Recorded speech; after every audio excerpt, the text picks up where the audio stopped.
ನೋಡಿ, ಇವಾಗ ಬೆಳಿಗ್ಗೆ ಕುದಿ ಓಡಿಸುವುದು ಅಂತ ಹೇಳ್ತಾರೆ ಕಂಬಳದ ಪದ್ಧತಿಯಲ್ಲಿ.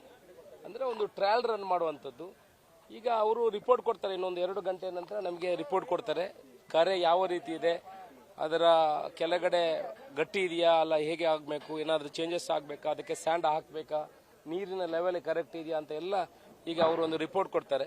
ಅದರ ಮೇಲೆ ಎಲ್ಲ ಸಣ್ಣ ಪುಟ್ಟ ಬದಲಾವಣೆಗಳಿದ್ರೆ ನೀರಿನ ಎತ್ತರ ಇನ್ನೂ ಜಾಸ್ತಿ ಮಾಡಬೇಕಾ, ಕಡಿಮೆ ಮಾಡಬೇಕಾ, ಇದರ ಬಗ್ಗೆ ಅವರು ಮಾಹಿತಿ ಕೊಡ್ತಾರೆ. ಅದರ ಬಗ್ಗೆ ಅದನ್ನು ಮಾಡುವಂಥ ಕೆಲಸಗಳಾಗ್ತದೆ.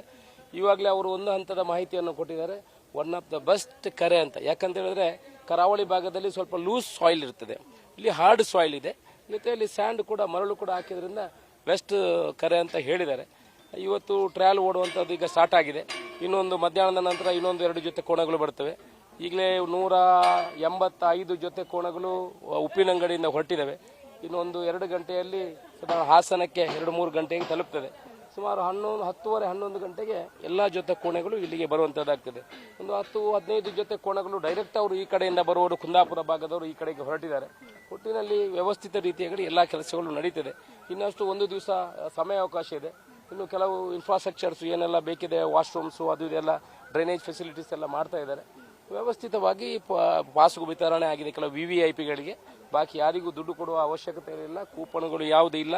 ಇಲ್ಲಿ ಪಾಸು ಇಲ್ಲದಿದ್ದರೆ ಎಂಟ್ರಿ ಫೀಸು ಯಾವುದಿಲ್ಲ. ಎಲ್ಲರೂ ಬಂದು ಇದನ್ನು ವೀಕ್ಷಣೆ ಮಾಡಬಹುದು.